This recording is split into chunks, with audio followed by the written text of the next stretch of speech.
दुर्गा के चंगुल से मैंने एक असुर को बचा लिया। राव का मतलब जीव होता है, ब्राह्मण नहीं। तुम्हारे व्रत की तो माखी आंख।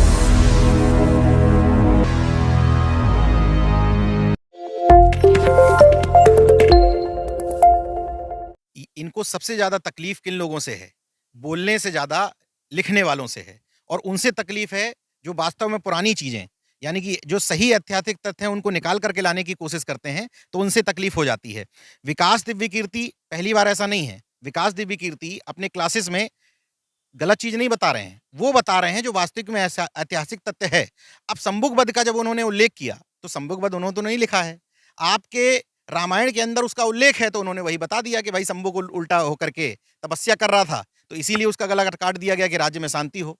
तो जो बात लिखी है, या तो आप कहिए कि हम इस पुस्तक को बैन करते हैं, आप उसको धार्मिक पुस्तक बनाए हुए हैं, आप कहते हैं कि हमारा धर्म ग्रंथ है, तो उसमें क्या लिखा है ये लोगों को बताना पड़ेगा ना। कब तक ये मूर्खता होती रहेगी कि हमारा वाला भगवान केवल एक भाषा समझता है, संस्कृत, उसी में बात करता है। तो जो आपने छुपाने की कोशिश की उसको जो लोग उजागर करते हैं तो आपको तकलीफ होने लगती है। और केवल ये इनके मामले में नहीं होता है। अभी आपने देखा कि सुधांशु त्रिवेदी ने एक नया तथ्य निकाला, क्योंकि इनका वो सावरकर जिसके आगे इन्होंने कहा कि भाई कोई उस तरह की बात तो है नहीं, तो आगे नाम के आगे ही वीरता जोड़ दी। तो ये तो ऐतिहासिक तथ्य है, ये तो सब जानते हैं कि सावरकर ने कई बार अंग्रेजों से माफी मांगी। इस पहलू पर जब राहुल गांधी बोलते हैं तो आप शिवाजी पर सवाल उठाते हैं। और कौन से वाले शिवाजी पर? उस वाले शिवाजी पर जिस पर आपके पार्टी के सबसे बड़े ब्रांड एम्बेसडर, सबसे बड़े स्टार प्रचारक मोदी जी कहते हैं जब भी महाराष्ट्र आते हैं कि मैं शिवाजी का अनुयायी हूं, शिवाजी हिंदू हृदय सम्राट थे, हिंदुत्व को बचाने के लिए उन्होंने ये रखा। जब अंबेडकरवादी लोग कहते हैं या बुद्धिस्ट लोग कहते हैं कि शिवाजी बहुजन प्रतिपालक राजा थे, हिंदू हृदय सम्राट नहीं थे, शिवाजी पहले राजा थे। जीजाबाई, उनकी माता जो जीजाबाई थी, उन्होंने सबसे पहले अपनी सेना में महार सैनिकों को भर्ती किया था। उनकी सेना में जिस भी जाति के लोग शामिल होते थे उनको मावला कहा जाता था। यानी कि वो शिवाजी जिसने जाति के बंधनों को तोड़ते हुए हर जाति के लोगों को सैनिक बनाया, वो शिवाजी जिसने मनुस्मृति के नियमों को तोड़ते हुए आनंद भास्कर कुलकर्णी नाम के ब्राह्मण का अपने अदालत में गला काट दिया था, जिस समय कहा जाता था कि ब्रह्म हत्या पाप है, वो शिवाजी जिसने मनुस्मृति के नियमों को तार तार करते हुए अपने बेटे संभाजी को वेदों का अध्ययन कराया, उस शिवाजी को पहले तो तुम छीनने की कोशिश करते हो उसकी विरासत। जब विरासत नहीं छीन पाते हो तो देखना चाहिए यहां पर लोगों को, खास तौर से उन लोगों को जो शिवाजी को एक जाति का बताते हैं उत्तर भारत में, उस जाति के तथाकथित नेताओं को जो अपने आप की ठेकेदारी लेते हैं उस जाति की, उनको आज ये पूछना चाहिए कि भारतीय जनता पार्टी का वो सामान्य कार्यकर्ता नहीं है, राज्यसभा सांसद है, राजनाथ सिंह जी का बेहद करीबी नेता माना जाता है सुधांशु त्रिवेदी, प्रवक्ता है, यानी कि पूरी भारतीय जनता पार्टी शिवाजी के बारे में इस तरह की बात कर रही है।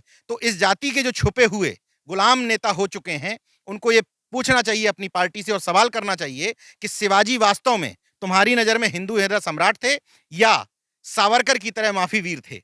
और एक बात और यहां पर पूछना चाहता हूं मैं सुधांशु त्रिवेदी से, एक पत्रकार होने के नाते, कि कहां पर उल्लेख है, किस पुस्तक में उल्लेख है, किस इतिहासकार ने इस बात का जिक्र किया? ऐसे समय में जब मैं खुद महाराष्ट्र में खड़ा हुआ हूं, यहां तमाम लोगों से मेरी बात हुई, तो ये निश्चित तौर पर पूरे देशवासियों को पूछना चाहिए कि शिवाजी के बारे में इस तरह का तथ्य कहते हुए कहां उल्लेख मिलता है। आप बिना रेफरेंस के जब आप देख लेते हो कि पहले व्यक्ति को अपने पाले में लाने की कोशिश की, जब आपने देखा कि शिवाजी के का जो जुड़ाव ज्योतिबा फूले से था, ज्योतिबा फूले ने उनका पैगोडा खोजा, जब आपको लगा कि संपूर्ण बहुजन आंदोलन शिवाजी को बहुजन प्रतिपालक राजा के तौर पर देख रहे हैं, उनकी माताजी जीजाबाई और उनके पिता जो भोसले थे उनके अंतरजातीय विवाह की बात होने लगी, तो आपको लगा एक बहुजन यूनिटी बन रही है।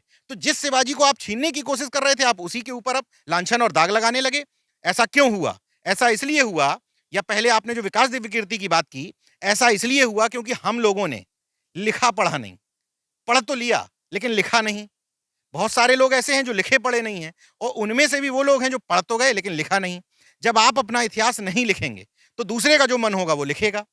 शिवाजी में ही एक बात जोड़ देना चाहता हूं, दादाजी कोंडदेव, पूरे तथ्यों के साथ कह रहा हूं, जिस नागपुर में हम खड़े हैं यहीं पर एक इतिहासकार है मामजी देशमुख, उन्होंने एक पुस्तक लिखी मध्ययुगीन भारत का इतिहास। लेकिन देश में भाषा की इतनी प्रॉब्लम है कि उन्होंने मराठी में लिखी, तो हिंदी भाषी लोग उसको नहीं पढ़ पाए, अंग्रेजीदार लोग नहीं पढ़ पाए।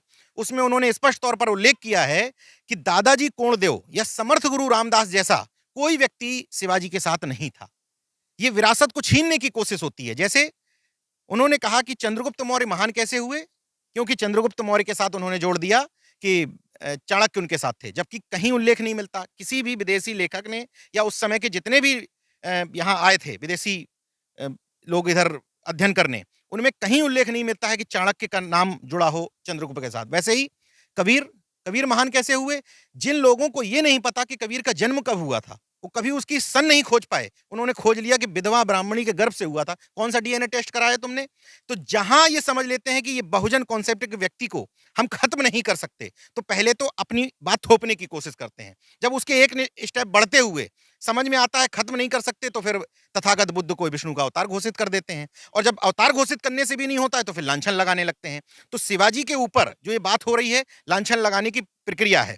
विकास दिव्य कीर्ति एक आईएएस यानी कि इंडियन एडमिनिस्ट्रेटिव सर्विस में जाने वाले लोगों को पढ़ाते हैं, अच्छे अध्यापक हैं। मैं उनकी विचारधारा पे नहीं जाना चाह रहा, मैं सिर्फ ये कह रहा हूं कि वो जो बता रहे हैं वो सारे रेफरेंसेस आपके धर्म ग्रंथों में छुपे हुए हैं, अपनी तरफ से कुछ नहीं बता रहे हैं। अगर इतना ही कष्ट है, इतनी ही भावनाएं आहत होती हैं आपकी, तो उठा करके ऐसे धर्म ग्रंथों को जिसमें ऊंच नीच का भेद बताया गया है, जिसमें असमानता बताई गई है, उनको आग लगा दीजिए। कोई उस तरह के रेफरेंस नहीं देगा। लेकिन सर जो जितने भी ग्रंथों में उन्होंने जिक्र किया है, जो बताए हैं पब्लिक के सामने, वो सारे ग्रंथ तो पहले मनुवादियों के द्वारा लिखे गए हैं, चाहे गीता प्रेस हो चाहे और प्रेस हो। यही मैं कहने की कोशिश कर रहा हूं। सबसे बड़ी बात देखिए कि विकास दिव्य कीर्ति आज जो बात कह रहे हैं, वो बात आप अपने घरों में रखे हुए हैं। इसका मतलब कि आपने कभी पढ़ा और समझा ही नहीं। विकास दिव्य कीर्ति जो कह रहे हैं वो अनोखी बात नहीं है। वही गीता प्रेस से लिखी हुई रामायण हर घर में मौजूद है, वही गीता प्रेस की रामचरितमानस हर घर में मौजूद है। लेकिन अगर आप पहले पढ़ लेते, समझ लेते कि सम्मुख चूंकि शूद्र था, स्पष्ट उल्लेख है उसमें कि सम्मुख शूद्र था, तो किसी ने जाकर के कहा उनके प्रभु श्री राम को कि अगर कोई शूद्र आपके राज्य में तपस्या करेगा तो राज्य का अनिष्ट हो जाएगा, तो उस अनिष्ट से बचाने के लिए गर्दन काट दी। ये तो उल्लेख मिलता है रामायण में, मैं थोड़ी कह रहा हूं, विकास दिव्य कीर्ति थोड़ी कह रहे हैं। लेकिन सर जो देवकीनंदन ठाकुर जैसे लोग जो कथावाचक हैं, वो तो काफी बताते हैं इन लोग कथाओं के द्वारा। कथा में वो पार्ट बताते हैं जिसमें उनकी जातिगत श्रेष्ठता खत्म ना हो।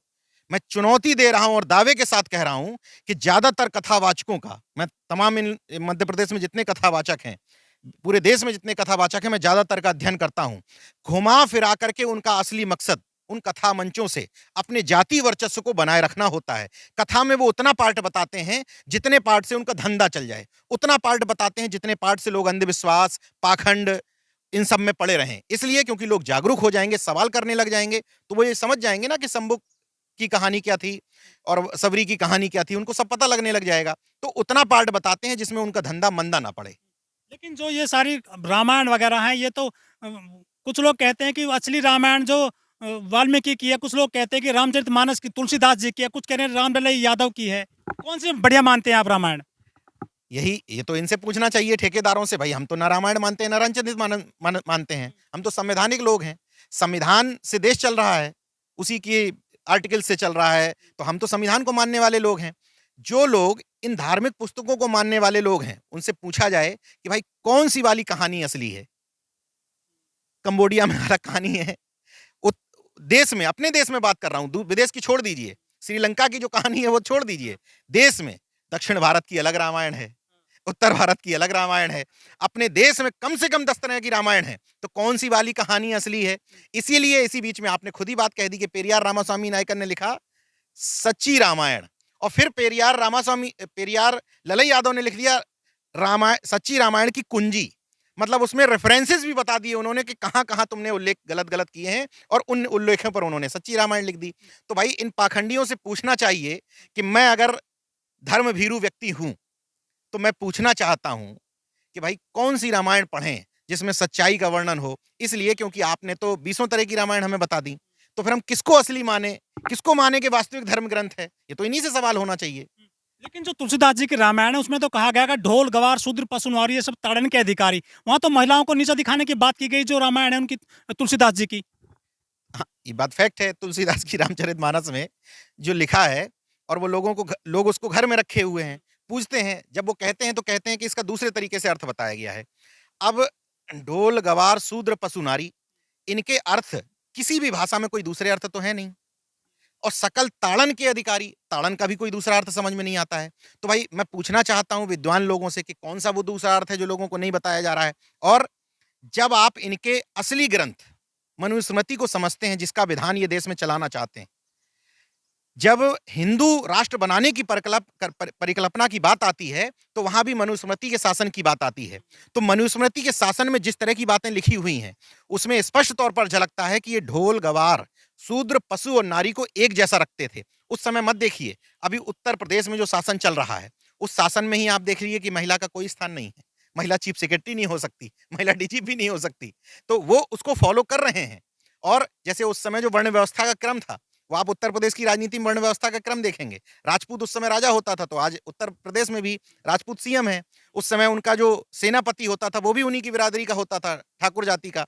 तो उन्होंने भी फिक्स कर रखा है कि डीजीपी हम अपनी जाति का बनाएंगे। उस समय देखते थे आपके उनका वजीर यानी कि मंत्री ब्राह्मण होता था, तो उन्होंने फिक्स कर रखा है कि चीफ सेक्रेटरी ब्राह्मण ही होगा। उस समय कोषाध्यक्ष बनिया वर्ग से यानी कि कायस्थ, बनिया वर्ग से या कायस्थ होता था, तो उन्होंने राजस्व परिषद का चेयरमैन फिक्स कर रखा है कि कायस्थ या बनिया ही होगा। मनुस्मृति चल रही है अरे बाकायदा। वर्ण, आप, मैं कोई भी बात बिना प्रूफ के नहीं बोलता। आप उत्तर प्रदेश के जब से ये सरकार आई है, आप रिकॉर्ड उठा के देख लीजिए कि जितने चीफ सेक्रेटरी बने उत्तर प्रदेश में योगी आदित्यनाथ सरकार आने के बाद, जितने भी चीफ सेक्रेटरी बने सारे ब्राह्मण, जितने भी डीजीपी बने उनमें एक बार बीच में सिंघल साहब हो गए थे बेचारे धोखे से, एक बार हितेश चंद्र अवस्थी हो गए थे। बाकी समय में पूरी कोशिश चल रही है कि हमारी जाति का ही डीजीपी रहे।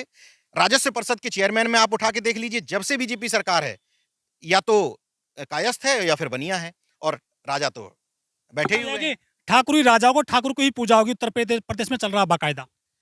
मैं ये कह नहीं रहा हूं, ये दिख रहा है, ये आंकड़े कह रहे हैं। मैं आंकड़ों पे बात करता हूं, मैं परिस्थितियों पे बात नहीं करता कि ऐसा हो जाएगा, मिट जाएगा, सब हो जाएगा। जो है एक्चुअल है। 5 साल पिछला और अब जो शासन चल रहा है उस शासन में आप उठा के देख लीजिए लिस्ट। अगर मेरी बात गलत हो मैं माफी मांगने को तैयार हूं।